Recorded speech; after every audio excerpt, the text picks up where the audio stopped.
Dubai news one में आप तमाम लोगों को वेलकम करते हैं। जैसा कि आप तमाम लोगों ने थंबनेल के ऊपर भी पढ़ लिया होगा कि इस नाम और उम्र के लोग अब दुबई को मुकम्मल तौर पर भूल जाएं। पाकिस्तानी भी इसके अंदर शामिल हैं, इंडियन भी इसके अंदर शामिल हैं।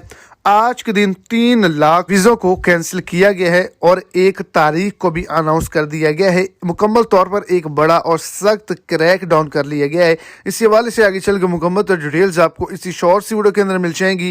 वीडियो को एंड तक लाजमी तौर पर देखें ताकि आपको तमाम डिटेल की अच्छे से समझ आ जाए। और अगर इस चैनल पर आप फर्स्ट टाइम हैं तो लाजमी से चैनल को सब्सक्राइब कर दें, इस वीडियो को लाइक कर दें और अपने दोस्तों तक इसको ज़्यादा से ज़्यादा शेयर करें।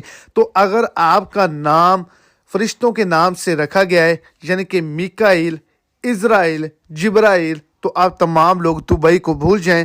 सफ़र भी नहीं कर सकते और दुबई में काम भी अब नहीं कर सकते। दूसरे नंबर पर अगर आपकी उम्र अब 45 साल है तो आप वर्क नहीं कर सकते किसी कंपनी के थ्रू। अगर आप वहाँ में बिजनेस करना चाहते हैं तब आपको उम्र की कैद नहीं है, आप किसी भी उम्र में हैं वहाँ पे काम कर सकते हैं, लेकिन किसी के पास काम नहीं कर सकते।